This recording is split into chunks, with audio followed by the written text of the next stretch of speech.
और एक हो चंद्रमा और एक हो सूर्य। ऐसे ब्रह्मा विष्णु महेश का तो समझो 100 वाट का बल्ब, यानी वो विराट रूप इतना तेजो में अंधेरे में बहुत चांदना कर दे। और इनकी माँ जो है वो 200 वाट का समझो 8 भुजा वाली, और इनके पिता काल का समझो 1000 वाट का शरीर, तेजो में शरीर समझो इतना अंधा, मतलब फॉर एग्जाम्पल। और परब्रह्म समझो चंद्रमा और पूर्ण ब्रह्म समझो सूर्य है। सबके शरीर है और उनमें इतना ही तेज है। तो काल ने जो अपना स्वरूप दिखाया था, अपनी माया हटा दी जाती है, ऊपर एक शरीर माया भी बना लिया जाता है। जब हटाती वो लिंग शरीर जो का तो दिखाई देता तेजों में। तो यहाँ बता रहा है कि ये जो तूने मेरा देखा ना रूप, ये मैंने पहले कभी किसी को नहीं दिखा था, तेरे बिना पहले किसी ने नहीं देखा था। और जबकि श्री कृष्ण तो पहले कौरों की सभा में दिखा चुके थे, जब दुर्योधन बकवाद कर रहा था दिखाया था उन्होंने। तो यहाँ श्री कृष्ण नहीं बोल रहे, यू काल बोल रहा, ये भी सिद्ध याद रखना। अब 47 में कह दिया तेरे सिवा पहले किसी ने नहीं देखा, ये है मेरा वो वास्तविक रूप एवं रूप। अब देखो इसी पवित्र गीता के वही 11वें अध्याय के 48वां श्लोक, 47 सुन लिया आपने। अब ये काल क्या कहता है, ज्योत निरंजन जो कहते हैं ना महर्षि जी आसाराम जी के युद्ध के मैदान में मिल गया, वो आप उसकी व्याख्या बताई जा रही है आपको। हे अर्जुन, मनुष्य लोक में इस प्रकार एवं रूप, ये है मेरा वास्तविक रूप। एवं माने यथार्थ, ज्यों का त्यों, ये है मेरा सही रूप। ये मैं मनुष्य लोक में इस प्रकार विश्व रूप वाला, मैं न तो वेदों में वर्णित विधि से, न किसी यज्ञ से, न तप से, न दान से, न क्रियाओं से और न उग्र तपों से तेरे अतिरिक्त किसी द्वारा देखा जा सकता हूँ। आगे भी नहीं कोई देख सकता और पहले भी नहीं देखा। तो ये आसाराम जी कैसे देख लेंगे, उसने भी और ये दिखे बिना मुक्ति ना। अब ये थोड़ा सा ध्यान देकर सोचना होगा अपन को। इन महापुरुषों का दोष नहीं, इन ऐसे कहीं की ईंट कहीं का रोड़ा और बढ़िया लतीफेदार बात बना के और अपने पीछे लगा रही बोली आत्मा। अब जिज्ञासु का के दोष, वो तो आकर्षित हुए होगा। देख अब दीपक है ना, ये पतंग है, दीपक पर जाते हैं शांति पाने के लिए, पड़ते मर जाते हैं, वो बस की बात नहीं। उनको तलाश है उस वस्तु की, जिस परमात्मा के शरीर को हम छोड़ आए, आंखों देखा करते उसके नूर को, उस परमात्मा कबीर साहब के नूर को देखा करते थे हम, उस प्रकाश में शरीर की, उस परमेश्वर की, उस तेजो में प्रकाश परमात्मा की, उस प्यारे स्वरूप की, उसके प्यारे स्वरूप की। जैसे कहते हैं ना इसका बड़ा सुंदर स्वरूप है और बड़ा अच्छा लगता, आकर्षित हो जाते हैं। ऐसे हम उस परमात्मा के उस रूप को ढूंढ रहे हैं जो बहुत तेजो में रूप है, जो का तो शरीर मनुष्य जैसा, और उसको देख के बेचारे उसी की तरफ में वही समझ के, अब कहीं कोई पतंग दीपक पर गिर जाता है, कोई किसी पर गिर कर मर रहा है, अब उनका दोष कति नहीं। अब इसी प्रकार हमने प्रभु चाहिए, हम इन्हें संत मान के इनके पास जाएंगे, हमारे बस की बात नहीं, पतंग की तरह जाएंगे और वहाँ पता चलेगा ये तो दीपक था, जाते काम बना दिया, खत्म कर दिया, बेचारा गया था समर्पण भाव से। अब ये स्थिति आज के वर्तमान संत करें हमारे साथ। अब देखो 48 में अब ये क्या करेंगे कि भगवान ने आगे 52-53 में लिखा कि मैं ऐसे देखा जा सकता हूँ। नहीं, वो भी दास बताओगा कैसे देखा जा सकता है। ये वास्तविक रूप का मेरा ये है, एवं रूप सही मेरा ये रूप है, मैं नहीं पा सकता किसी को। आगे क्या बताते, और वेदों वर्णित विधि से वो भी ना मिलो। अब 48 के बाद तो आपने सुन लिया पवित्र गीता जी का। अभी आगे जो ना, क्योंकि ये भ्रमित लोग आपको आखिरी सांस तक भ्रमित करने की चेष्टा करेंगे, पर इनकी पार ना बसावे, क्योंकि आप समझदार हो गए, शिक्षित हो गए, बहन बेटी भाई, बुजुर्ग नौजवान बालक बेटे बेटी हमारे। अब देखो 11वें अध्याय का 48 आपने सुन लिया, फिर सुन लीजिए। हे अर्जुन, मनुष्य लोक में इस प्रकार विश्व रूप वाला न तो वेदों में वर्णित विधि से, वेदों में वर्णित, इसका सीधा अर्थ बना वेदों में वर्णित विधि है यज्ञ याग करते मैं नहीं मिलूं, और न ही दान से, न ही क्रियाओं से और न उग्र तपों से तेरे अतिरिक्त दूसरे द्वारा देखा जा सकता हूँ। आगे भी नहीं देखा जा सकता और पहले किसी ने नहीं देखा, ये तो तेरे ऊपर अनुग्रह किया मैंने। यहाँ देखो 47 में फिर देखो, अर्जुन अनुग्रह पूर्वक मैंने कृपा करके अपनी मेर तय अपनी रजा से तुझे ये स्वरूप दिखाया। मेरा तेजो में शरीर तेरे से पहले किसी ने नहीं देखा था और आगे भी कोई नहीं देख सकता। नहीं देख सकता, नहीं देखा जा सकता हूँ, मैं नहीं देखा जा सकता। तो आसाराम ने कैसे देख लिया महाराज जी ने, यह समझ में ना आती मेरे। अब भगवान तो कैंसिल कर दिया, मैं नहीं देखा जा सकता। यहाँ देखो अब 49 देखो, मेरे इस प्रकार इस विकराल रूप को देखकर तुझको व्याकुलता नहीं होनी चाहिए और मूढ़ भाव को नहीं होना चाहिए। तो भयरहित प्रीति युक्त मन वाला होकर उसी मेरे है आप कहने को फिर देख मेरा उस शंख चक्र गदा वाला 4 भुजा वाला रूप देख ले मेरा, डरे मत ना। उसी शंख चक्र गदा पदम युक्त चतुर्भुज रूप को फिर देख। ऐसा दिखाया उसने। कौन सा रूप दिखाया? अब थोड़ा सा और दिखाता हूँ आपको। अब ये 50 में फिर क्या लिखा है? वासुदेव भगवान, वासुदेव अर्जुन। ये किसके वचन है? ये देखो, ये संजय बोल रहा है। अब ये संजय बोल रहा है अपनी देख करके, वासुदेव भगवान, क्योंकि संजय अर्थ इसने वासुदेव कहेंगे। अब वासुदेव का मैं बताऊंगा ना कौन है वासुदेव। अब भगवान वासुदेव भगवान ने अर्जुन के प्रति इस प्रकार कहकर फिर वैसा ही अपने चतुर्भुज रूप को दिखलाया और फिर महात्मा श्री कृष्ण सौमूर्ति होकर इस वैभूत अर्जुन को धीरज दिया।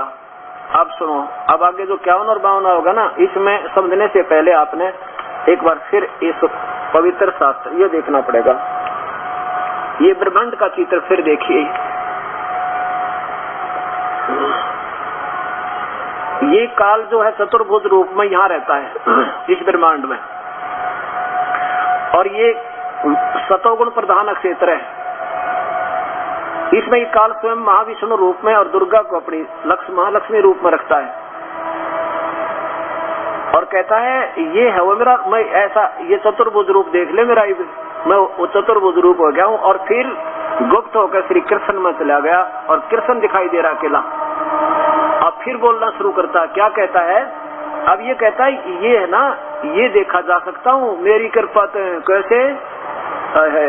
अब दिखाता हूँ कि जब आपको देवी भागवत महापुराण में आपने पढ़ा, और उससे पहले ये आपको फिर थोड़ा सा पढ़ाना पड़ेगा देवी भागवत महापुराण, जब ये 51 और 52 आपके समझ में आओगी, नहीं तो या फिर उलझ जाएगी बात। क्योंकि अब इतना निर्मल ज्ञान आ गया सामने, और इसको जब तक हम ढंग से नहीं समझेंगे तो ये उलझेगा, फिर गेर कर मानेंगे आप में। पर ये दास की हर प्रयत्न रहेगा कि कहीं भी, अब ये तो एक अज्ञान और ज्ञान का आपस में कबड्डी का खेल हो रहा है। अब अज्ञान अपनी तरफ खींचेगा और ज्ञान अपनी तरफ, और जरा सी भी कमी आ गई ना कोई से में, वो तो फिर एक तो हारे जाएगा। तो दास का कोशिश रहेगी पूरे दाव सिखाने का आपको कि ये कहाँ आप तोड़ जा सकते हैं, और वहाँ ऐसे सावधान होके फिर अपना ये गेम को जारी रखना है। अब यहाँ है ये देवी भागवत महापुराण में इसका पूरा विवरण होकर फिर ये 51 और 52 समझ में होगा, कहना कति ना हो। ये क्या इसमें वर्णन एक बार देख लीजिए, फिर आगे दोबारा फिर दिखाना पड़ेगा। अब आपने 50 तक 51 तक 50 तक सुन लिया, ये पवित्र गीता जी, और ये 11वां अध्याय। नीचे आओ 51 में, हे जनार्दन, आपके इस अति शांत मनुष्य रूप को देखकर मैं अब स्थिरचित्त हो गया हूँ, अपनी स्वाभाविक स्थिति को प्राप्त हो गया। अर्जुन कह रहा है ये, अर्जुन बोला कि भगवान ही बाप को कृष्ण रूप देख लिया ना मैंने, ऊपर देखो। अर्जुन वाच कि जो आपका चतुर्भुज देख लिया और कृष्ण रूप में आप आ गए ना, ये चतुर्भुज रूप देख लिया मैंने, तो अब मेरी शांति होगी। तुम वास्तव में काल को ना, क्योंकि आप विष्णु अवतार हो, श्री कृष्ण हो। अब 52 में देखो कि कह देख ले, मेरा जो ये चतुर्भुज रूप तुमने देखा ना, ओए होए ये चतुर्भुज रूप भी, अब यहाँ देखो ये मेरा चतुर्भुज रूप तूने देखा ना, ये है मेरा चतुर्भुज रूप, ये तूने देखा ना, यो भी ना देख सकता कोई, क्योंकि उसके उस लोक में कोई नहीं जा सकता ना वेद पढ़निया, वो महास्वर्ग तक जाएंगे और फिर 84 में धक्के खाएंगे। मेरा ये जो चतुर्भुज रूप देखा ना तूने, देखा है यह सुदूर से बड़ी मुश्किल, अर्थात इसके दर्शन बड़े सुदर्श बड़ी मुश्किल तो होने वाले हैं। देवता भी सदा इस रूप के दर्शन की आकांक्षा करते हैं। और देखो 53 में अनिता ब्रह्मा विष्णु में इसको सबने देख रखा, उसकी मूर्ति बना रखी देवता ने। ये काल वहां रहता, कहते मुझे ना देख सकता वहां कोई भी। जिस प्रकार तुमने मुझको देखा है ना, इस प्रकार चतुर्भुज रूप वाला मैं महाविष्णु रूप में न तो वेदों से, न तप से, न दान से और न यज्ञ से देखा जा सकता हूँ। कहते मत अपनी मौत तो दिखा दो कि जनता होता है। अब देखो आगे पर चमन में क्या लिखा है, परंतु अर्जुन, परंतु हे अर्जुन, अर्जुन अनन्य भक्ति के द्वारा, अनन्य भक्ति के द्वारा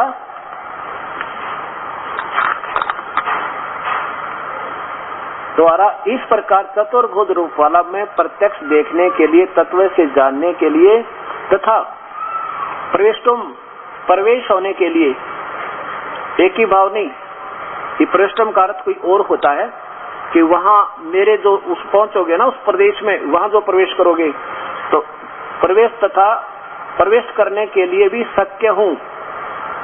शक्य हूँ माने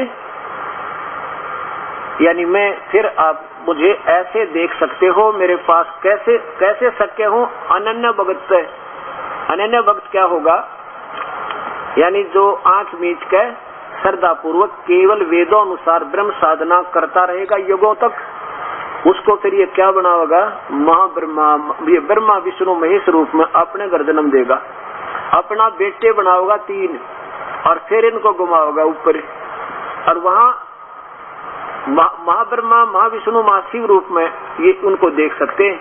और कोई तरीका नहीं, वो तो अपनी रजा से कहता मैं कभी दूर तो, वो भी निकट नहीं, उस ब्रह्मलोक में प्रवेश करने के लिए वो भी मेरी रजा है, अपनी कृपा से। अनन्य भक्त को जो और उपासना वाले तो सब सपने में भी नहीं देख सकते, और वो और किसी पूजा पाजा से नहीं, वो तो मैं अपनी रजा से दिखा दूं तो दिखा दूं, कहा देखो ना तक कुआ में पड़ो, यानी परमात्मा प्राप्ति हो नहीं सकती और मुक्ति इनकी हो नहीं सकती। तो इस प्रकार अब देवी भागवत महापुराण में क्या लिखा है कि देवी ने इन तीनों को, ब्रह्मा विष्णु महेश को पहले तो हंस में लाई, ये बेहोश पड़े थे,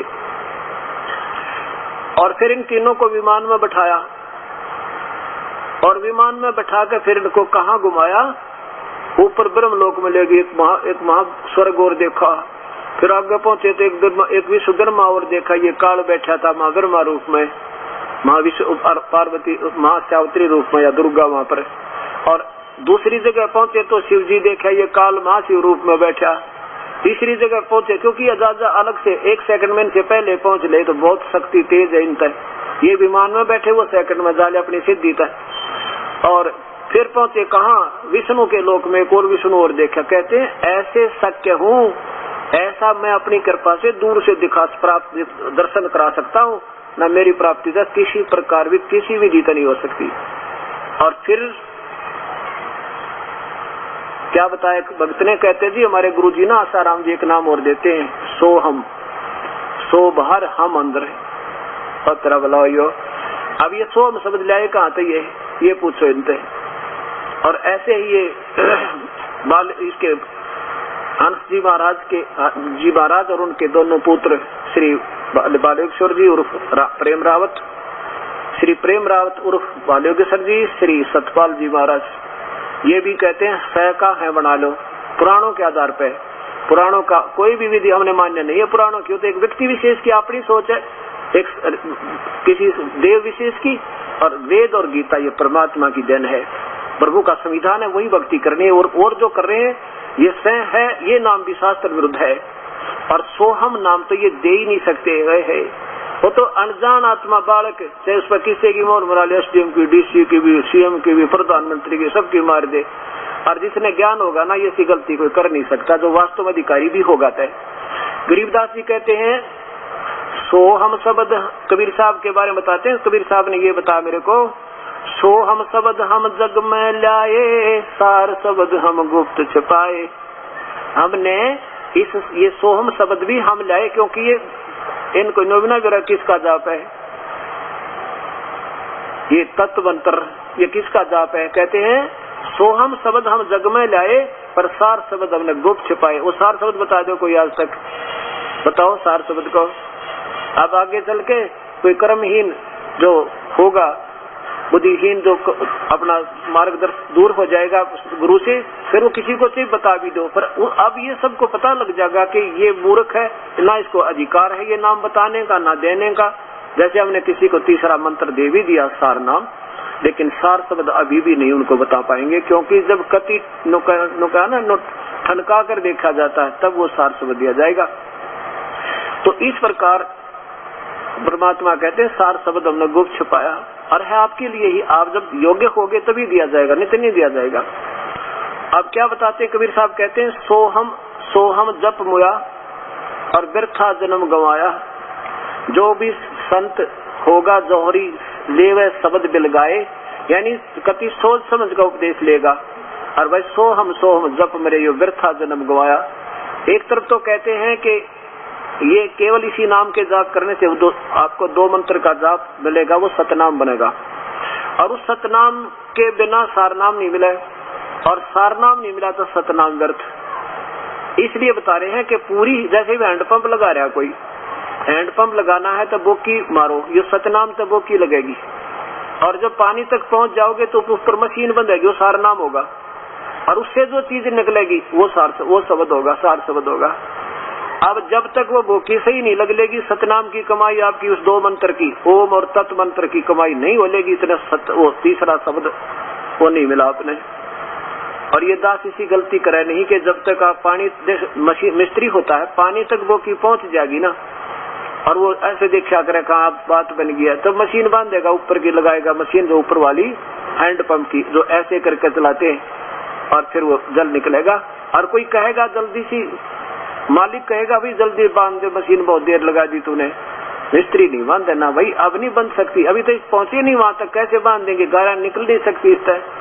तो ऐसे ये तीसरा नाम दास अपनी इच्छा से देगा, और ये दोनों मंत्र आपको समय पर मिलेंगे 4 महीने तक। तो पहला मंत्र जो यहाँ तक आपको बिल्कुल सब कमलों को खोल देगा, और दूसरा मंत्र सतनाम होगा, जिसमें एक मंत्र ओम इस ब्रह्म का, और एक तत्व मंत्र उस दूसरे भगवान का, पर ब्रह्म का, और तीसरा पूर्ण ब्रह्म का।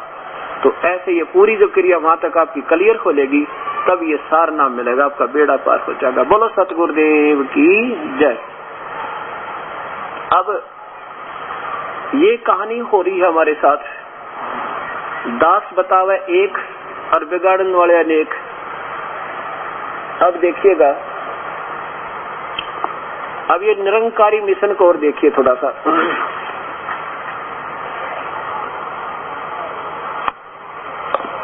ये तो पहले सीधे आप भोले भाले नो का तू ही एक निरंकार, बस भगवान को नहीं नो का, यो गुरु आता है ना, यो तो भगवान समझो। वही जो की तो थीरी जो राधा स्वामी वालों की, वही जो की तो थोड़ी जो इनकी क्या नाम है बालेश्वर वालों की, कहते गुरु तो भगवान है और परमात्मा निराकार है, केवल ज्योति दिख प्रकाश दिख। और वो जो की तो थी इनकी, उसी स्थान को एक ही बात पे सबने उल्टी सुलटी जो है ना अपनी घड़ी मन गढ़ंत कथा बनाकर बोली आत्माओं को थोड़ा सा डिफरेंस दिखाकर अपनी चतुरता है, और वही इस काल के जाल में फंसा कर पक्का रख दिया। अब ये क्या कहते हैं महापुरुष, क्या नाम देते हैं, तू ही एक निरंकार, मैं तेरी शरण मैनू बख्श ले। बताए कोई नाम होया, कितने शास्त्र में प्रमाण दिखा दो, या किसी वेद में दिखा दो, किसी गुरु ग्रंथ साहिब में दिखा दो, ये नाम लिखा हो तो ही एक निरंकार में तेरी शरण मुझे बख्श ले, तो यातना है। अब कैसे बात, जब तक वो नाम की कमाई जो वास्तविक मंत्र है, निज नाम है, उस बिना बात बढ़ाएंगे। देखिएगा अब बता, अब किस किस ने समझाऊं, बंदी छोड़ के अकुआ बांग पड़ी। जीवन शिक्षक निरंकारी बाबा गुरुवचन सिंह महाराज जीवंत शिक्षक, नीचे देखिएगा निरंकारी मिशन, और इसमें ये कहां से प्रकाशित है,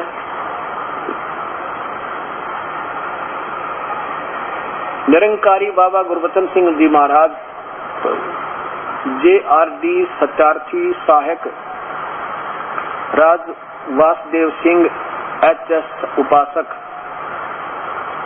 प्रकाशक हैं, संपादक है सुलेख साथी, प्रकाशक है संपादक ये है प्रकाश संत निरंकारी मंडल दिल्ली तक। इसके 162 पृष्ठ आपको दिखाता हूं कि ये क्या नाम देते हैं।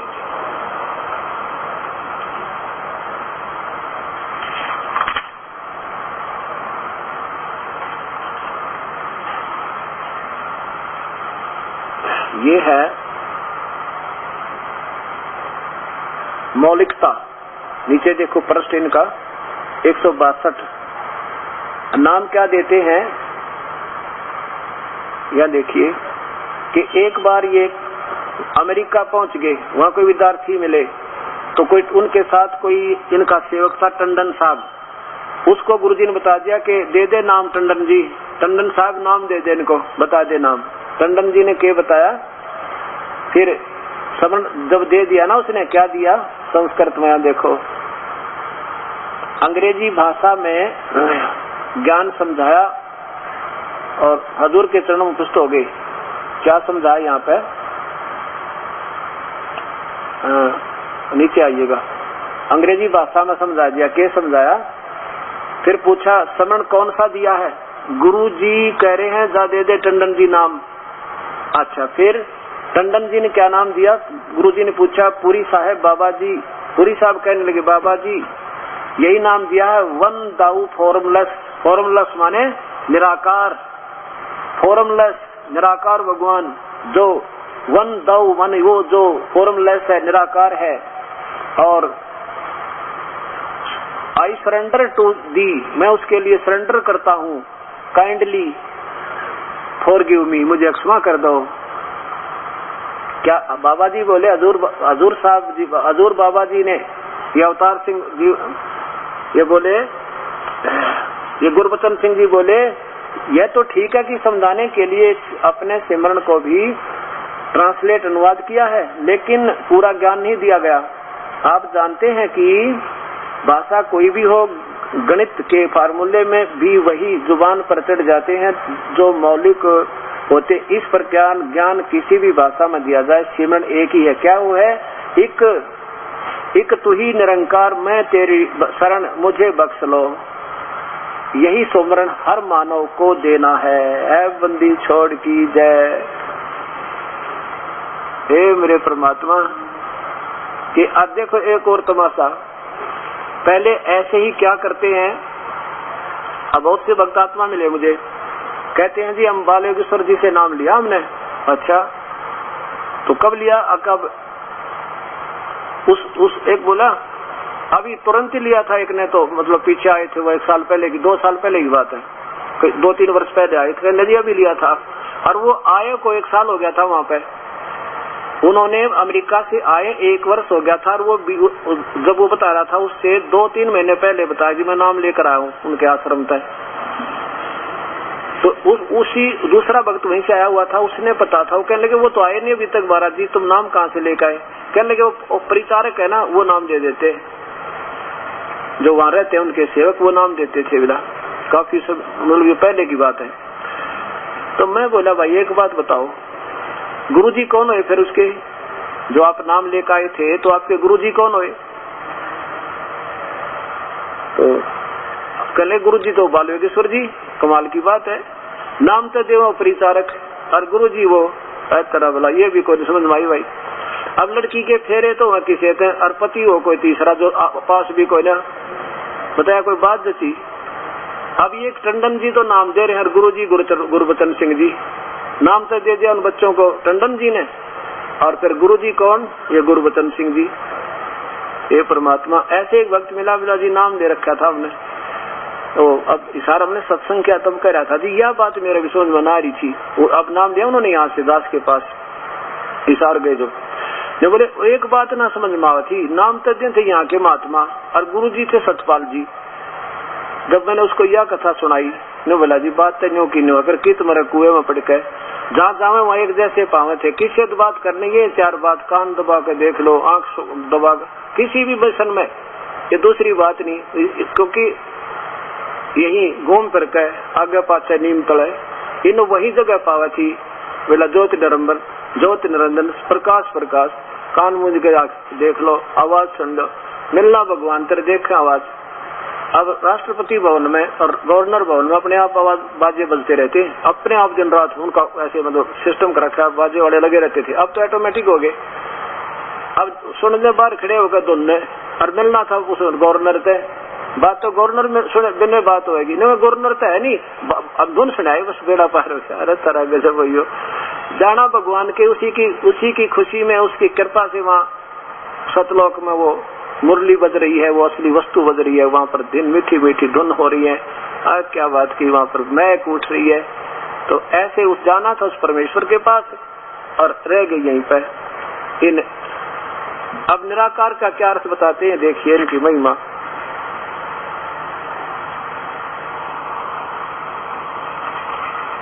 अब एक और दिखाता हूँ आप महापुरुषों की महिमा। इनका क्या कहना है कि अर्जुन घूम फिर के यही रहते हैं ज्योति निरंजन। गीता जी को आगे रख लेंगे। अभी देखिएगा अवतार दर्शन,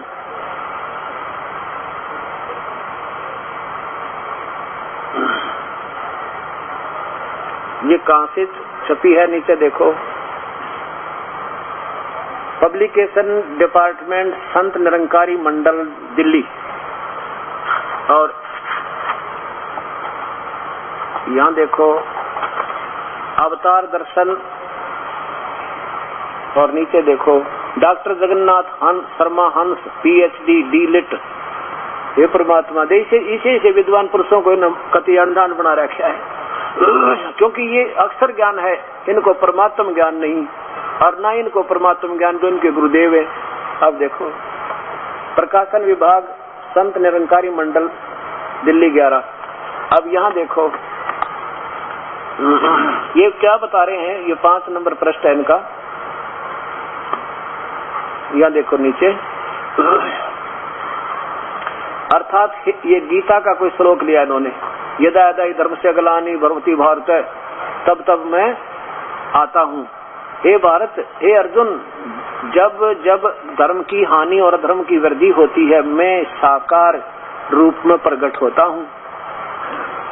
अब क्या बताया, उसी को डाले हैं गीता जी को। अब काल बोल रहा है मैं प्रकट नहीं होता हूँ।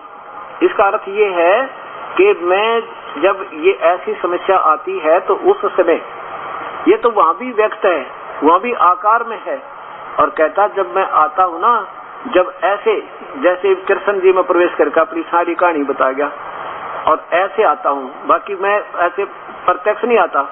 अब ये भगवान आकार मानते हैं कि कैसा, कि जैसे हमारे अब ये गुरुवचन सिंह जी आए ना, ये समझ लो उस ज्योति निरंजन के अवतार थे, ये आकार में आगे बस, और ऊपर निराकार है, ऊपर कोई नहीं है, ऊपर ना भगवान है, अब बस ये गुरु आते हैं ना तब वो निराकार बन जाते हैं।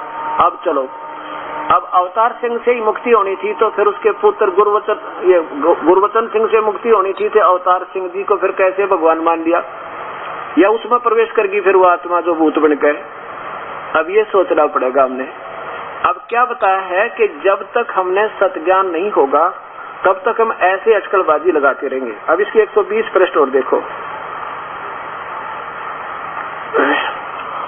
वही अवतार दर्शन,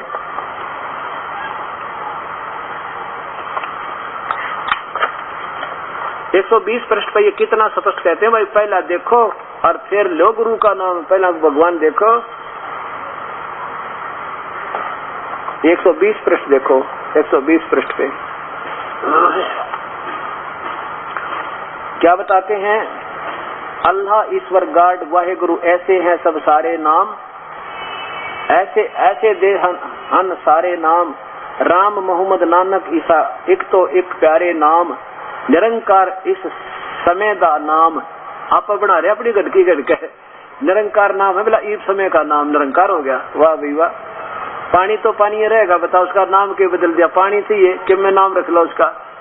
इस समय दा नाम, ए भी कोई पुकारे नाम, बिन वेखे बिन जाने, ए पर कम न आउन उचारे नाम। क्योंकि जब तक भगवान नहीं देख लेना इतने नाम उच्चारण का कोई लाभ नहीं, पहले दिखावांगे और फिर भगवान मिलावांगे। भगवान निराकार है, पहले दिखावांगे। और पहलो दर्शन मगरों प्रीत, फिर वहां कोई जाप करे, और कई अवतार बिना रब देखे, जाप नहीं विरलाप करे। हे परमात्मा दे किसी कसुती वाणी गाइड दी है क्या, आदमी तेन चक्कर काट जा। वाह भाई वाह, भगवान पहले दिखा दे, हम तो भाई 1 मिनट में आओ। और क्या दिखा दे, कहते भगवान क्या है, निराकार है। कहा निराकार है, फिर उसका क्या देखना, ए देखो, देखा आपने क्या दिखा, क्या फॉर्म है उसकी, अगली के दिखे, बस भगवान दिख गया, वाह वाह वाह क्या बात की, अरे तेरा गजब हो। अगर यही छुरी थी 2 बात दिखाने की, और फिर तो फिर इतने बड़े शास्त्र, इतने बड़े गुरु ग्रंथ साहब, इतने बड़े वेद ये लिखने की क्या जरूरत थी। इन्होंने ऐसा क्रिया कर रखी है कि एक समय एक मेले में 2, 3, 4, 5 जो है ना, एक खाली तंबू लगा दिया और उसमें लिख दिया जो देखा वो भी पछतावा, ना देखा वो भी पछतावा। अब सब ने सोचे भाई देखे ना पछतावा, ना देखेंगे तो बात बिगड़गी। अंदर कुछ नहीं, इधर से जावे, हाँ ना, ऐसा लिख दिया भाई आज तक जिन दुनिया में किसी ने कुछ भी नहीं, जो नहीं वस्तु देखी है ना, इस टेंट में देखो, ऐसा लिख दिया। जो आज तक तुमने जिंदगी में कोई खेल नहीं देखा है वो इस तंबू में देखो। रुपये उसके रेट लगा दिया 1 रुपया। अब मेले में जाने वाले सोच रहे हैं भैया चीज तो देखनी चाहिए, जब सबसे उत्तम है, सबसे न्यारी है। अब अंदर एक खड़ा और एक गेट पर पहरेदार टिकट ले, पैसे जमा करा और अंदर चलता करते हैं। अंदर जाके देखे कुछ भी कौन, कहते भाई क्या देखा, बोला देखा था कभी आज तक तुमने ऐसा, जहाँ गए कोई रीछ रियाज कूदता है पेपर, ऐसा कहीं नहीं देखा होगा, निकल जाए इधर से। अब पिछले दरवाजे पर वो शर्मानता बताओ ना किसी ने, भाई के कहूँ बीच से, वो के भाई क्या के पाए, बस देखे बात बने। अब फिर तो लाइन लाएगी, जानते देखे भाई क्या है, बोला कहीं जहाँ तुम गए हो कुछ तो पाया होगा, कोई डुगडुगी बजाता पाया है, कि रात बाजीगर करता, ऐसा कभी देखा था? अगर ना जी तो गोली हो इधर से उधर से, सारा मेला काट दिया, ले गए पैसे, गोली गई। तो अब ये तमाशा बना दिया, अंडोला बना दिया इन महापुरुषों ने। अगर ये सरदार जियों ने अपने गुरु ग्रंथ साहब को समझ लिया होता ना उस अनमोल खजाने को, तो इनको आज भ्रमित होने की जरूरत नहीं थी। किता आगरा तो दवाई लाए, किता फुलाने तो नाम लेकर आए, उसमें सारा खजाना भरा पड़ा, उसको समझे बिना सारे नाना पंथ बन गए। अब इन्होंने क्या कर दिया, एक सेठ था, पैसे थे उस दौरान ज्यादा, और वो पहले बैंक थे कोई ना, जमीन में दबाया करते, और उसका विवरण सा हिंट देकर गुप्त सा लिख देते थे। वे मर भी जाऊं तो बालक पीछे, मृत्यु हो भी जावे तो बच्चे पीछे तुझने निकाल लें, पर आम आदमी ना समझ सके, ऐसे गुप्त संकेत कर देते थे। अब ये मालूम उनके पुत्रों ने मालूम था, उसके सेठ के पुत्रों को भी मालूम था कि पिताजी ने अनमोल खजाना कुछ पैसे दबा रखे यहाँ पर, और कह था भाई मैंने दाब रखे पैसे, अरीब ना बताऊं बेटे थारे मुख से कहीं किसी के पास निकल ना जा, या बात बिगड़ जा। अगर अच्छा जी मैं इसको सही समझा के जाऊंगा तुमने, और कहीं न कहीं वर्णन दे रखा है, वो वर्णन भी नहीं बताऊं तुम्हारे को कहाँ लिखा है, फिर बाद में भाई मिल जाएगा। जब मैं उसकी मृत्यु होगी सेठ की, उन्होंने पिता की क्रियाक्रम करके फिर बही देखी, भाई हम बही में देखो, उस डायरी में किधर लिखा हो, उसमें लिख रखा था कि पूर्णिमा के दिन, यानी कोई ऐसा दिन लिखा था जैसे द्वादशी के दिन, द्वादशी सुदी रात के 12 बजे मंदिर के गुम्बज में इतने तोड़े सोना, इतने तोड़े चांदी और 20,000 या 10,000 रुपए सिक्के और गुम्बज में दबा रखे हैं, मंदिर के गुम्बज में। और आंगन में एक मंदिर बना रखा था सेठ ने, बहुत बढ़िया। तो लड़किया ने तो रात ने वो गुम्बज तोड़ डाला, गुम्बज तोड़ दिया, उसमें कुछ भी ना पाया मंदिर के गुम्बज में। फिर चिंता हुई, वह पिताजी तो बड़े झूठ बोल गए, इसमें तो कुछ नहीं मिला हमने। वो फिर कुछ दिन के बाद उनके दोस्त, अपने पिता के दोस्त के पास गए, कहने लगे ताऊ जी हमारे पिताजी ने तो धोखा कर दिया हमारे साथ, ना तो हमें बता कर गए, और जहाँ बताया लिखा था वही में वो स्थान पर हमने ढूंढ लिया, कुछ नहीं पाया। तो वो गांव वाले कहने लगे उनको, अरे निकम्यो तुम्हारे बाप ने तो मंदिर बनवाया था बढ़िया, और तुमने तोड़ दिया, कर्म नो यो क्या किया। वो कहने लगे मेरे पिताजी न्यू कह गए थे, इसने बढ़िया बनवाइयो भाई तोड़ के, इसने फिर बनवाएंगे हम बढ़िया सा। अच्छा भाई फिर तो ठीक, अच्छा भाई फिर तो ठीक है। अब वो पहुंचे उस ताऊ जी के पास, ताऊ जी उसका दोस्त बोला पिता का, भाई ऐसी बात नहीं हो सकती, पिता पुत्रों से कभी छुपा सकता है कोई चीज, कहाँ ले जाएगा बेचारा, तेरी समझ में नहीं आई वो कहाँ लिखा है, चलो मुझे दिखाओ। बोला जी सही लिखा है, और गुम्बज में लिखा, हमने ढूंढ के देख लिया सारा, कोई बात हमको अनजान है, अनपढ़ थोड़ी है, अब चलो मुझे दिखा दो जब एक बार, मैं देख लेता हूँ कहाँ वो लिखा हुआ उनका।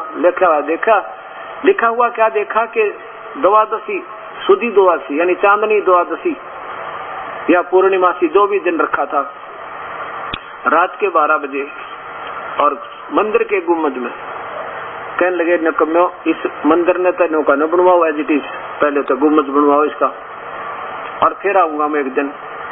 वो फिर पहुंचे उस दिन द्वादशी सुदी को, और जहाँ उस चंद्रमा की रोशनी से उसकी परछाई जाती ना गुम्बद की छाया, ने बोला यहाँ खोदो बेटा, वहाँ खोदा तो खजाना जो का तो पाया।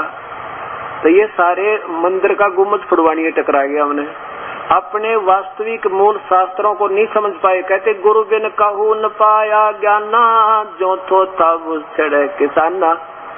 पूर्ण संत के बिना कहते हैं ये वस्तु कभी नहीं हाथ लग सकती। शास्त्रों में छुपे अनमोल रतन, ये तो पूर्ण संत यानी उस कबीर परमात्मा की रजा का कृपा पात्र जो संत इस दास के ऊपर मेहर करी, उस परमेश्वर ने महान कलयुग में आप जैसी पुण्यात्माओं के लिए अपना खजाना खोल दिया। अब कोई लूट सका तो लूट लो, या राम नाम की लूट, नहीं पीछे फिर पछताओगे, वे प्राण जाएंगे छूट। बोलो सतगुरुदेव की जय। कबीर साहेब बंदी छोड़ गरीबदास जी महाराज की, स्वामी रामदेवानंद जी गुरु महाराज की, स्वामी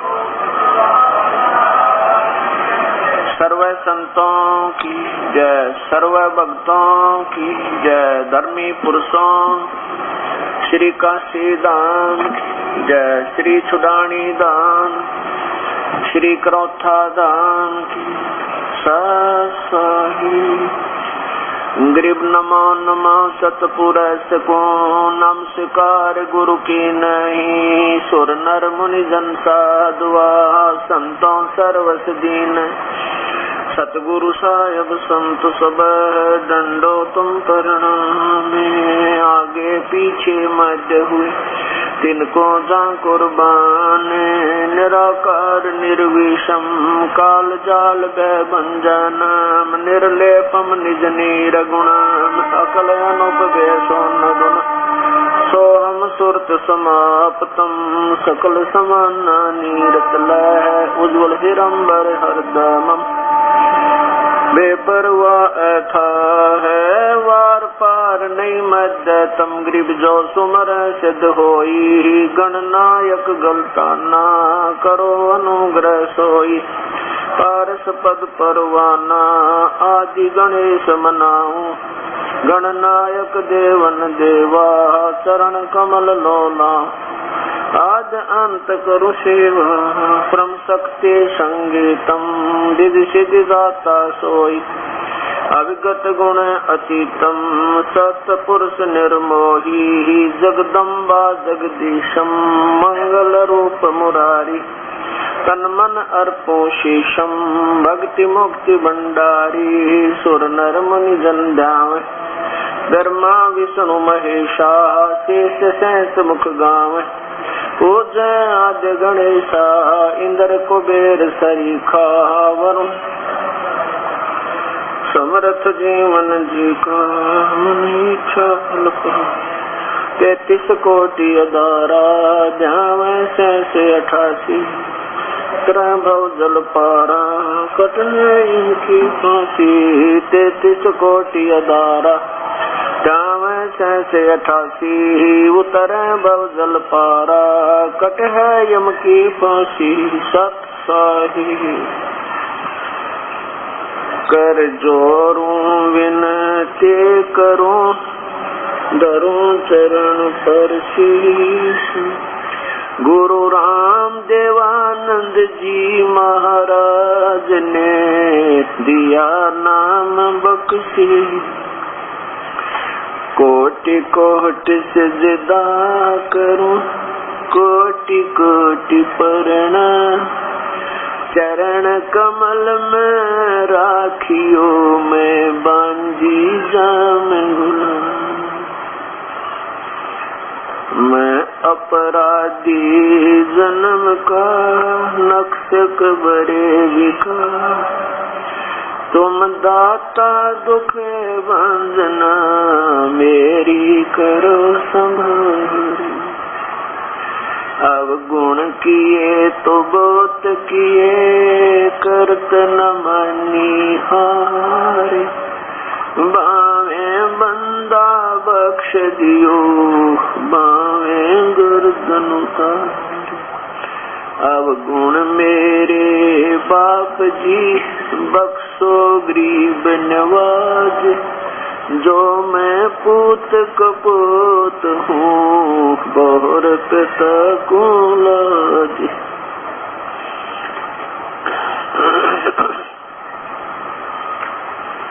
गुरु बिन माला फेरते, गुरु बिन देते दान।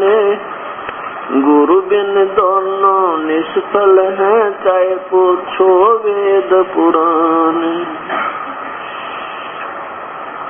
कबीर ये तन विष की बेलड़ी, गुरु अमृत की खान। शेष दिए जो गुरु मिले है, तो भी सस्ता जाने। परम पिता परमात्मा पूर्ण ब्रह्म, सारी सृष्टि के रचनहार, कुल मालिक, अनंत कोट ब्रह्मांड के स्वामी वासुदेव, अजरो अमर, अमर पुरुष, अकाल मूर्त, सब स्वरूपी राम, वो कबीर परमेश्वर अपने सचखंड अर्थात सतलोक से चलकर स्वयं आते हैं, या अपने कोई दास को यहाँ भेजते हैं अपने सत्ज्ञान प्रचार के लिए। जिन पुण्यात्माओं को ये 4 दिन का सत्संग इस पवित्र नगरी नरेला के अंदर श्रवण करने का सु अवसर प्राप्त हुआ, पुण्यकर्मी है वो प्राणी, धनभाग है उनके। कहा है तुलसीदास जी कहते हैं कि सकल पदार्थ हैं जगमाही, और कर्महीन नर पावत नाही। यहाँ पर इस बात को हर इंसान मानता है कि संस्कार जो चीज है, कर्म बहुत प्रबल है, और कर्म के आधार से प्राणी सुखी है, कर्म के आधार से दुखी है। और अब ये कर्म हमने कब किए थे जिससे हमें आज सुख या दुख या से शुभ अवसर मिल रहे हैं?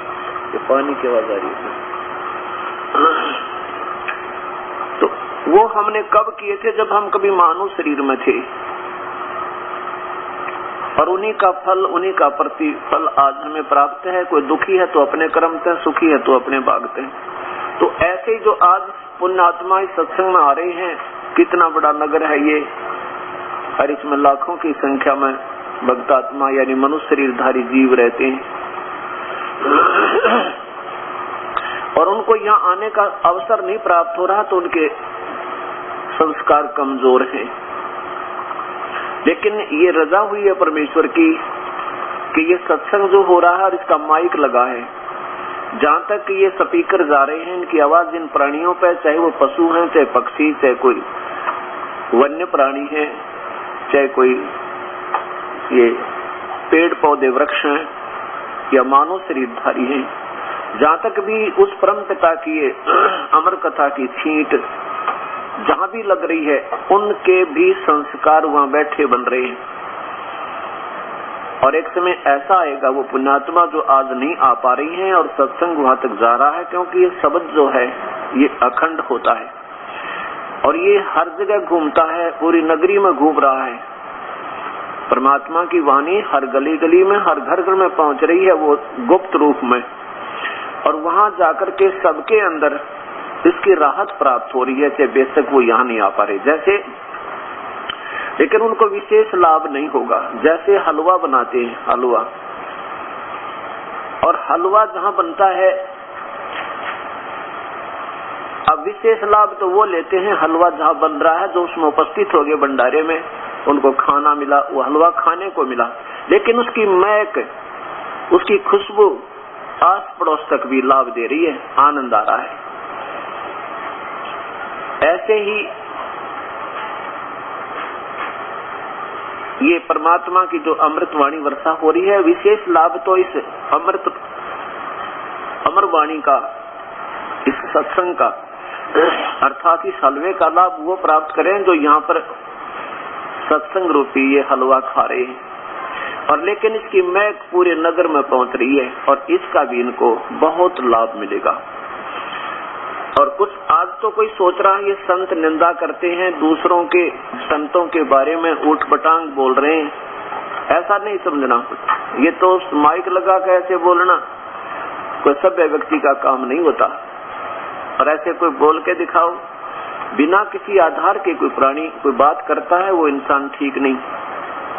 तो यहाँ जो भी प्रमाण आपके सामने आते हैं उन्हीं महापुरुषों ने जो अपनी सोच बताई है वो पढ़कर सुनाई जाती है कि वो ये कह रहे हैं, और जिसके आधार पर पूरे समाज को आधारित कर दिया, भगत समाज को, और अपने वास्तविक शास्त्र इसके विपरीत बता रहे हैं, वो सही है। और कुछ दिनों के बाद फिर ये प्राणी आप आवेंगे और आंखों से इनके आंसू नहीं रुकेंगे और धिक्कारेंगे अपने आप को, जैसे बाबा नानक जी ने कबीर साहब से जो वार्ता की थी, कह दिया था ये तो कमीना है, ये क्या जाने भक्ति के बारे में। कह सकते हैं, कोई बड़ी बात नहीं, क्योंकि जब तक हमें ज्ञान नहीं होगा तो हम कुछ भी बोल सकते हैं। जब जानकारी होगी फिर आंखों में आंसू आते हैं। फिर उन्होंने आंखों में पानी भर के अपने आप को क्या कहा था गुरु नानक देव जी ने कि नानक नीच कहे विचार ये धानक रूप रहा करतार, मुख निंदा आख्या दिन रात, पर घर जो ही नीच मनात। मैंने आपके बारे में ना विरा के निंदा भी करी, कईयों को उठपटांग भी कहा, वो क्या जानता है। लेकिन कहते हैं नानक नीच कहे विचार, विचार के धानक रूप रहा करतार। और यहाँ तक कहा कि मैं दुष्ट पापी चोर जो अपने भगवान के बारे में गलत बोल गया। तो परमात्मा को तो मालूम है कि जब तक इनको नशा है, जैसे बाप अपने पुत्र को समझावे, बेटा तू ये शराब मत पीवे, तेरा ये रास्ता गलत है, इनके पास मत जा, जो तेरे साथी हैं ये अच्छे नहीं है। और वो शराब पी करके अपने बाप को ना जाने के कह दे, बुरा से बुरा शब्द बोल देता है। और जब नशा उतर जाता है फिर रोता है बैठ के अपने पिता के चरणों में बैठ के, पिताजी मेरे से गलती होगी, अगर मैंने कोई बात कही, अपशब्द कहा हो तो आप मेरे भले में ही मेरे से बार बार मिल रहे थे, मुझे बुला रहे थे, कह रहे थे बेटा वहां मत जा। तो ऐसे जब इस समाज का, भगत समाज का, चाहे वो हिंदू है, मुसलमान, चाहे सिख या ईसाई, हमारा भगत समाज है, कोई विशेष समाज नहीं, कोई मजहब नहीं, धर्म नहीं, कोई जात नहीं, हमारी केवल जीव जाति है। और मानव हमारा धर्म है। जब मानव जैसे कर्म करेंगे तो मनुष्य है, और मानव से विपरीत कर्म करते हैं, शास्त्र विरुद्ध साधना या शास्त्र विरुद्ध कर्म जो हम करते हैं तो मानव नहीं है। तो ऐसे ये सत्संग का जो अमृत बरस रहा है इस नगर में, नेक्स्ट बार, अगली बार जब रजा होगी प्रभु की, फिर देखना ये प्राणी कितने उमड़ का होंगे, क्योंकि इनके संस्कार ऐसे ही बनते हैं। कहते हैं जिस नगरी का पुण्योदय होता है उसमें सत्संग होते हैं। सत्संग किसे कहते हैं? अगर आप 4 दिन सत्संग सुन लिया होगा किसी भगवान आत्मा ने, तो आप फैसला कर लेगा सत्संग कहते किसे। पहले भी हम सत्संग कहा करते थे जहाँ ढोल पीटा करते, कदे हनुमान की कथा सुना दी, कदे किसी की सुना दी, या कोई बेसलस कथाएं जो अभी सुनाई जा रही थी कि ब्रह्मा विष्णु महेश अजरो अमर है, सर्वशक्तिमान है, सर्वेश्वर है, इन्हीं की पूजा करें। तो ये सत्संग नहीं थे, क्योंकि ये सत्य नहीं थी। इसमें सत्य का नाम सत्संग होता है जिसमें केवल सत्य शब्द बोले जा, असत ना कहा जा, निराधार बातें ना कही जा। और जो महापुरुष सतलोक की महिमा गावे उन्हें ये नहीं मालूम सतनाम क्या है, सत शब्द क्या है, सतपुरुष क्या है, राधा स्वामी क्या है, और वो सतलोक की महिमा बता के और संत बन के दुनिया को अपने पीछे लगा लिया। वो भी सत्संग नहीं कहा जा सकता जिसने आत्मज्ञान नहीं, तुम कह क्या रहे हो। तो इस प्रकार इस दास की मजबूरी होगी है सत्य आपके सामने पहुंचाने की, जिसके कारण दुख तो होगा 1000 व्यक्तियों को जो आज संत बनकर अपना जीवन बर्बाद स्वयं कर रहे हैं और भोली आत्माओं को गुमराह करने के दोषी हो रहे हैं। दुख तो दर्द तो होगा हजारों को और लाभ होगा अरबों और खरबों को, और उनको दुख होना नहीं चाहिए अगर वो थोड़ी सी विचार कर लेंगे, निष्पक्ष भाव होते हैं। इस दास का कोई उद्देश्य नहीं किसी को बड़ा और छोटा बताने का। मेरा उद्देश्य सिर्फ ये है कि एक बार जो मैं कह रहा हूँ उस पर वो संत स्वयं विचार कर लें। यदि मेरे से कोई गलत शब्द निकल भी गया हो या मैंने कोई गलत व्याख्या किसी की पुस्तक पढ़कर अनजानपने में मैं ना समझा हूँ वो क्या कहना चाहते हैं उस पुस्तक में, तो वो स्वयं बता दें और मुझे क्षमा कर दें कि इसका अर्थ ये नहीं ऐसा बनता है। अब तो फैसला हो जाएगा, क्योंकि अभी हो सकता है कि मैं अपने बताए हुए मार्ग को बिल्कुल फाइनल समझकर समाज को और गुमराह कर जाऊं। तो इन संतों ने सद्भावना पूर्वक विचार करना चाहिए, मैं क्यों निंदा कर रहा हूं। अगर निंदा ही आप इस सत्य को निंदा कहते हैं तो उस निंदा को ही फिर दोबारा देख लीजिए कि किस कारण से निंदा की जा रही है। तो कहने का भाव दास का ये है कि जब हम सत्संग में आते हैं तो हमें अपने मूल काम का पता लगता है, मूल भगवान का, वास्तविकता का। वो परमात्मा कबीर साहब स्वयं आते हैं अपने सतलोक से, और हम प्राणियों को जो सत्संग में आते हैं उनको ये सतज्ञान, जब वो मालिक स्वयं आए थे तब सत्संग किया करते थे और फिर अपनी एक रचना रच के वाणी लिख कर चले गए। उसके आधार पर उनके दास उन्हीं का सत संदेश अपनी प्यारी आत्माओं के पास, उनकी प्यारी आत्माओं के पास पहुंचा रहे हैं। अब जो कर्म के आधार है कि जो सत्संग में आते हैं पुण्यकर्मी प्राणी हैं, उनको अपनी वास्तविकता का ज्ञान होगा कि हम कौन हैं, कहां से आए थे। अब जैसा कि आपने सत्संग सुनते सुनते आज चौथा दिन आ गया, इसमें यही निर्णय देने की चेष्टा की गई है कि वो परमात्मा कौन है और ये सृष्टि का कैसे उत्थान हुआ, वास्तविकता क्या है कि यह सृष्टि कैसे रची गई। जैसे प्रथम दिन धर्मदास की कहानी सुनाई थी, धर्मदास नाम के आदरणीय श्री धर्मदास नाम के पुण्यकर्मी प्राणी अपने पूर्व गुरु श्री रूपदास जी के आधारित, उसके द्वारा दिए गए उस ज्ञान के आधार पर जो कि बेसलेस था, लोक वेद था, आधारित थे। उनके बताए अनुसार तीर्थ भी करते थे, व्रत भी करते थे, श्री राम कृष्ण ब्रह्मा विष्णु महेश की पूजा भी करते थे और एकादशी का व्रत भी करते थे। तीर्थों का भ्रमण के लिए बाहर मथुरा में यानी 68 तीर्थ के भ्रमण के लिए गए हुए थे। तब कबीर साहब ने उनको समझाने की चेष्टा की कि जैसे तुम गीता जी को मानते हो, श्री कृष्ण ने बोला, भगवान श्री कृष्ण ने गीता नहीं बोला। उसके अंदर वो सदाशिव यानी वो काल ज्योत निरंजन प्रवेश कर गया, जो जिसको लोग अव्यक्त कहते हैं, लेकिन वो अव्यक्त नहीं है, उसको निराकार कहते हैं। निराकार नहीं, उसका आकार है, लेकिन वो कहता है कि मैं गुप्त रहता हूँ, अपनी योग माया से छुपा रहता हूँ किसी के सामने, एज इट इज, जो का तो नहीं आता और रूप बना लेता हूँ। या एक ऐसा शरीर होता है कि हम देख नहीं सकते, हमारे आसपास वो रह सकते हैं, वो भी शरीर ही होता है। आता हूँ। और फिर धर्मदास जी कह रहे थे कि मैं भगवान विष्णु और श्री कृष्ण का जाप जपता हूँ, तो कबीर साहब ने कहा था कि तुम जिसको कहो मन कहो, जिसको कहो तुम नंद का लाल और वो कहे मैं सब का काल। तुम भगवान पूज रहे हो और वो खुद कहता है जिसके तुम कृष्ण मान रहे हो। चलो आप थोड़ी देर के लिए सोच लिए कि श्री कृष्ण जी बोल रहे थे गीता जी को, और वो कहते हैं मैं तो काल हूँ, अर्जुन सबको खाऊंगा। और अर्जुन देख रहा है, कह रहा भगवान आप तो इन ऋषियों को भी खा रहे हो, आप तो इन देवताओं को भी खा रहे हैं जो आप ही की पूजा कर रहे हैं, ये सब आपके मुंह में गए और कुछ तो दाढ़ा में लटके पड़े हैं, आपके खा रहे हो, आपके ये खाते नजर आ रहे हो। इस बात को और सुनकर धर्मदास बड़ा नाराज हो गया, कहने लगे आप तो मेरे भगवान की तरफ ऐसे ना कहो जिंदा। दूसरी बार फिर ऐसे शब्द कह दिए, क्योंकि हमारा पुराना रंग वासकता बहुत देर से छूटती है।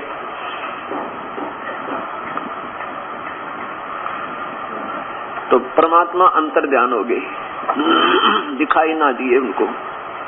दूसरी बार अंतर ध्यान हो गए और धर्मदास जी को ये कहानी सारी समझ में आ गई कि ब्रह्मा विष्णु महेश ये ज्योत निरंजन काल के पुत्र हैं और दुर्गा इनकी माता है।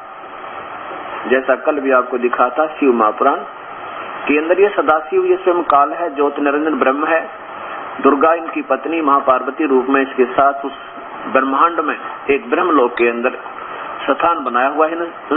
सतोगुण एक प्रधान, एक रजोगुण प्रधान, एक तमोगुण प्रधान।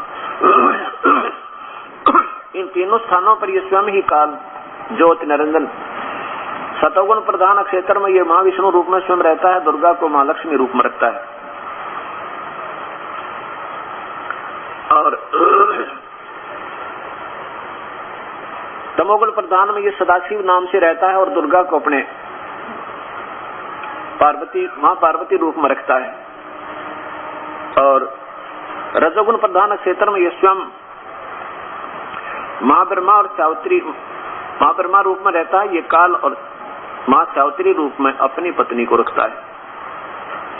अब देखिएगा एक ब्रह्मांड का लघु चित्र।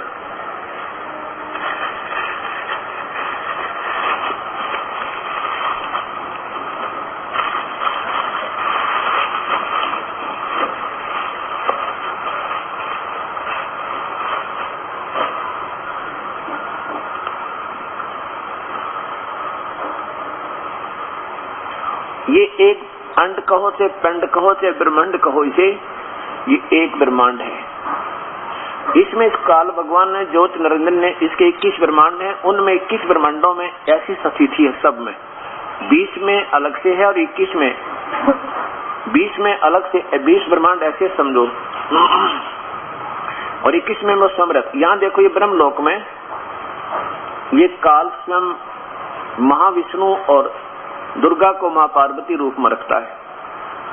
यहाँ से जो इनसे दो पुत्र उत्पन्न होता है उसको ये सतोगुण बना देते हैं और उसका नाम विष्णु रख देते हैं, फिर बेहोश कर देते हैं। उसके बाद ये मतलब ये तीन ऐसे, ये तमोगुण प्रधान क्षेत्र है, इसमें ये स्वयं मां शिव रूप में रहता है और दुर्गा को अपनी पत्नी मां पार्वती रूप में रख करके वहां जो पुत्र उत्पन्न होता है उसको तमोगुण बनाकर उसका नाम शिव रख देते हैं।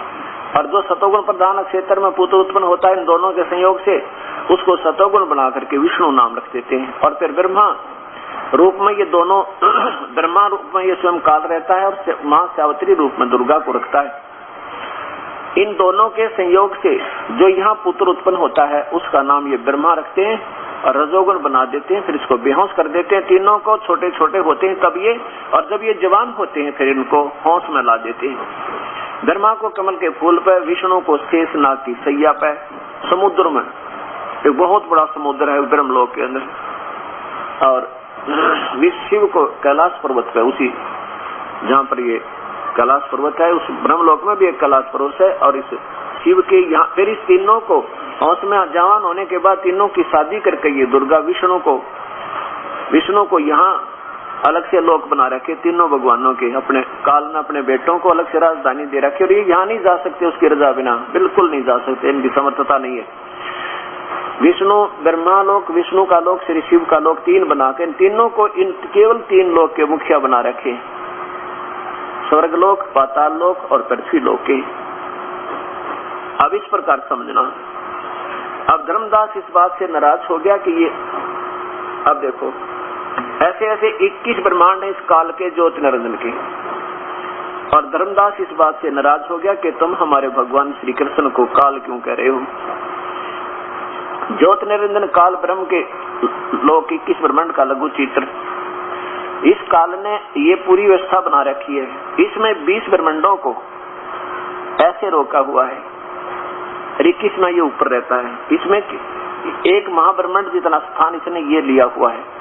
और नीचे देखिएगा ये जो आपने देखा स्थान, अभी एक ब्रह्मांड ये गेंद सी नजर आ रही है, ये एक ब्रह्मांड समझो जिसमें ब्रह्मा विष्णु में केवल एक विभाग के एक गुण युक्त है, गुण के मंत्री है, एक विभाग के मंत्री है, कि 3 लोक पर बस। और ऐसे ऐसे 5 ब्रह्मांडों का ग्रुप बनाकर एक महाब्रह्मांड, ये महाब्रह्मांड कहलाता सारा बना दिया। ऐसे ऐसे 4 महाब्रह्मांडों में 20 ब्रह्मांडों को रोक के इनके चारों तरफ फिर ये स्थान जो खाली, ये वैक्यूम प्लेस बोलना, इनको शून्य स्थान, ये बीच में खाली स्थान 2 लाइन के बीच में दिखा, ये शून्य स्थान होता है। इनके सबको ऐसे बंद कर दिया, ये कहीं नहीं जा सकते इसके बाद। और हर महाब्रह्मांड को भी ऐसे बंद कर दिया, और प्रत्येक ब्रह्मांड को भी ऐसे देखो, ये ब्रह्मांड है, इसके चारों तरफ भी ये ऐसे कर दिया, और इस ब्रह्म लोक के चारों तरफ भी ऐसा ही कर दिया इसने। हर के बाद शून्य है, और ऐसे विष्णु लोक के चारों तरफ भी शून्य है, ब्रह्मा के लोक के विष्णु के लोक के चारों तरफ भी शून्य है। और इनमें द्वार होते हैं निकलने के, और वहां से ये अपने लोगों से किधर से भी जा सकते हैं इनमें, लेकिन इसमें प्रवेश ये नहीं कर सकते। ऐसे ही अब देखो, इससे मान लो कहते ना, एक संत ने ब्रह्मांड फोड़ दिया, एक शरीर की मान लो कपाली यहाँ से निकालकर शरीर से आत्मा बाहर निकाल दी, तो वो कहाँ जाएगा? ये ब्रह्मांड समझो, और यही शरीर का नक्शा है। इससे निकलने के बाद वो आत्मा जिसने कहते ना ब्रह्मांड फोड़ दिया और वही मुक्त हो गया, वो इस बीच में खाली स्थान है सोनपुर से, बहुत लंबा चौड़ा, कई करोड़ों किलोमीटर यानी योजन का तो इसकी चौड़ाई है। ये थोड़ा सा दिखाई देता आपको, और ये तो बहुत लंबा चौड़ा। तो इसमें ये चक्कर काटता रहता है, यहाँ घूमता रहता है, मस्ती मारता रहता है। जब इसके पुण्य समाप्त हो जाते हैं और फिर ये यहाँ नरक में आ जाता है और फिर पशु बन जाता है। ये 21 ब्रह्मांड काल के इन 20 ब्रह्मांडों को ऐसे रोक के 21वां एक महाब्रह्मांड तुल, ये स्थान भाव से, क्योंकि ये सारी चीज दिखाने के लिए बहुत बड़ा दिखाना पड़े, ये सारे, ये पूरा एक महाब्रह्मांड है इतना। इसमें इसने क्या किया है कि यहाँ एक लॉक लगा रखा है, यहाँ देखो, यहाँ से तीन दिशा हो जाती है, एक तो सीधी जाती है, एक इधर आ जाती है, एक इसने हर ब्रह्मांड में ऐसा ही बना रखा है, हर ब्रह्मांड में। लेकिन यहाँ पर फिर ये लॉक ऐसा लगा दिया कि इधर से कोई नहीं जा सकता जब तक कबीर परमेश्वर का वो सतनाम ना होगा। ये लॉक, ये वज्र कपाट, कुल्फ यानी ताला, ये इधर जा सकते हैं, इधर जा सकते हैं। ये 21 ब्रह्मांड एक ब्रह्म यानी ज्योत निरंजन काल के समझो। और अब देखो, ये ब्रह्मांड हो गया, ये 21 ब्रह्मांड ब्रह्म के, ज्योत निरंजन के, पर ब्रह्म और पूर्ण ब्रह्म और ब्रह्म, इन तीनों की स्थिति समझिए।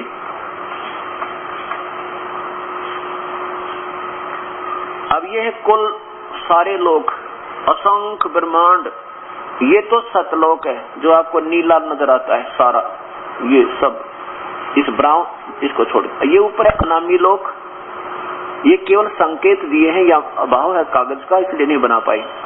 और ये अगमलोक, ये अलखलोक, ये भी बहुत विस्तृत है। और अब हम सतलोक पर पहुंचना हमने पहले, यहाँ जाकर के फिर आगे सत, अलख और अगम और अनामी की सोचेंगे कहाँ जाना।